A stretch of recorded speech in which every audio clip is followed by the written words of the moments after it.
Meus queridos, após a morte do Papa Francisco, eu tenho buscado ajudá-los com uma catequese, explicando os ritos da igreja, a liturgia milenar que envolve desde a morte até a preparação do corpo, os ritos fúnebres, e estou preparando um vídeo para vocês para explicar como que acontece o conclave, como que é a função dos cardeais, enfim, essas coisas que antes da internet nós não tínhamos muito conhecimento.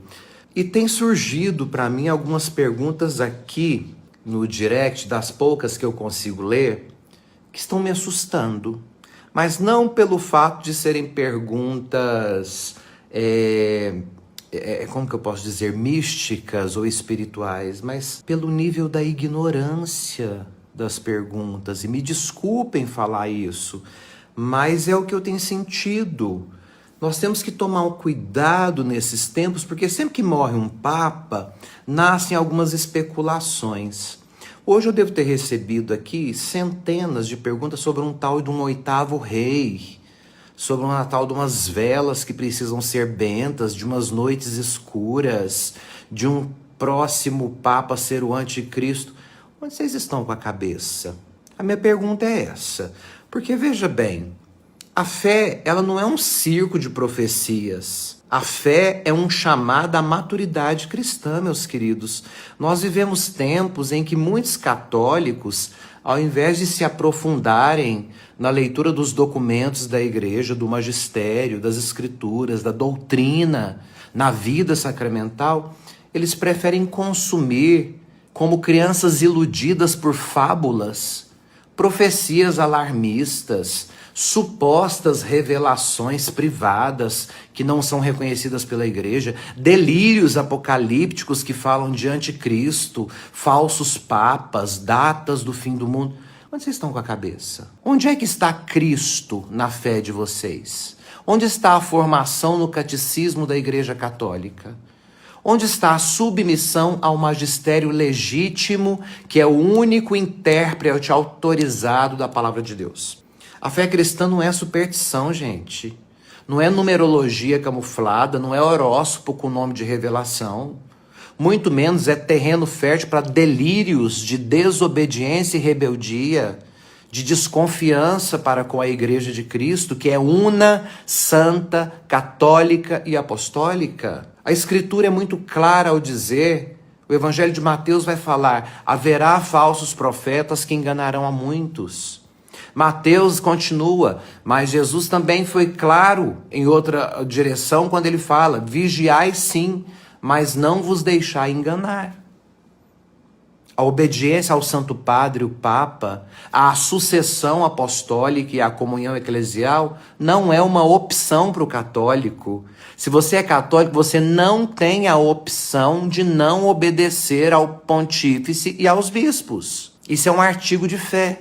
Quem se afasta da igreja visível, invocando revelações supostamente místicas, avisos do céu, sonhos proféticos, já caiu no orgulho espiritual que São João da Cruz combateu com veemência. Então, é importante nós tomarmos cuidado com uma coisa que eu vejo que tem surgido em algumas comunidades que querem ressuscitar um defunto próprio de um ultraconservadorismo.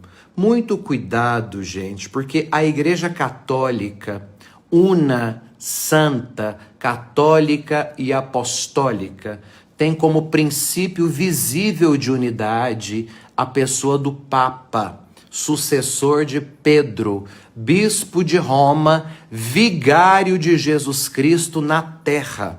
Negar isso é negar a própria estrutura instituída por nosso Senhor Jesus Cristo, que disse, tu és Pedro, e sobre esta pedra edificarei a minha igreja. Mateus vai relatar isso no capítulo 16. Rejeitar o Papa legítimo, eleito canonicamente e aceito pela igreja, constitui um cisma. Eu vou repetir.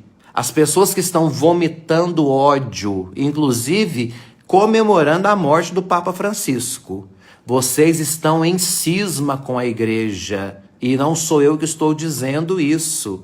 É a igreja por meio do Código de Direito Canônico e do Catecismo. Veja bem, se você não aceita a autoridade do Papa, se você questiona a autoridade do Papa, se você diz que ele não é legítimo, se você usa de nomes para defini-lo como antipapa, anticristo, você está excomungado, auto-excomungado, que nós chamamos de comunhão late sententiae. Veja bem, conforme o Código de Direito Canônico, todo cismático, aquele que separa, incorre em excomunhão automática, late sententiae. O que isso significa? Olha o que o Código de Direito Canônico vai dizer para a gente no número 1364, no primeiro parágrafo. O apóstata da fé, o herege ou o cismático, ele incorre em excomunhão late sententiae, ou seja, se auto-excomunga. A pena é automática. Essa pena de excomunhão não precisa ser declarada por um bispo. Quem rompe com o Papa coloca-se para fora da comunhão da igreja, por sua própria escolha e responsabilidade. Portanto, os sacramentos para quem é excomungado late sententiae são inválidos. Segundo o Catecismo da Igreja Católica, no parágrafo 2089, o cisma é a recusa da submissão ao sumo pontífice ou da comunhão com os membros da Igreja que estão sujeitos ao sumo pontífice. Portanto, quem nega a legitimidade do Papa atual, quem resiste obstinadamente ao seu magistério, quem se recusa a reconhecê-lo como pastor universal, incorre objetivamente em cisma, e com o cisma vem a excomunhão. Ah, padre, mas por que tamanha gravidade? É simples, porque fora da comunhão com Pedro, não há igreja católica. A autoridade do Papa não é invenção humana, nem uma questão de gosto pessoal. É uma instituição divina. Lucas vai dizer: quem vos ouve, a mim ouve. Quem vos rejeita, a mim rejeita. Rejeitar o Papa é rejeitar a Jesus Cristo, que o constituiu pedra visível da unidade da fé. Portanto, estão excomungados. Nenhum sacramento tem validade para os senhores. E são leigos, leigas, padres, tem até bispo que se levanta contra o Papa, excomungados late sententiae. Os senhores não estão em comunhão com a igreja. Nenhum sacramento tem validade para os senhores. E aqueles que espalham profecias contra o Papa vieram me dizer sobre o anticristo. Onde vocês estão com a cabeça? Quem se levanta para dizer que o Papa é o falso profeta, o anticristo, o usurpador, não está só blasfemando contra o Espírito Santo, gente, mas está incitando ao cisma e, portanto, ao inferno, se não se arrependerem.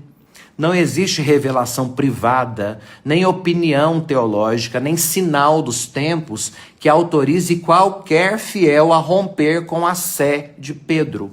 O Papa é o Papa até o fim. E quem não está com ele, não está com a igreja. Isso tem que ficar muito claro. Se você em algum momento caiu no erro de seguir grupos, padres, Dona Maria, Seu José, que negam o Papa, que falam contra a igreja, que anunciam divisões e profecias sombrias, reconcilie-se com a igreja. Procure um sacerdote, confesse-se e volte à comunhão da igreja, porque você está excomungado. Porque longe da igreja não há salvação. E longe do Papa não há igreja. Não existe discernimento sem obediência. Não existe profecia sem submissão à doutrina. E nenhuma revelação privada, mesmo quando legítima, pode se impor sobre a revelação pública encerrada na pessoa de Jesus Cristo. A fé católica exige maturidade. Não estamos aqui para buscar sinais extraordinários, mas para viver o extraordinário da Eucaristia, o milagre do perdão, a graça do batismo e o silêncio do deserto onde Deus nos fala.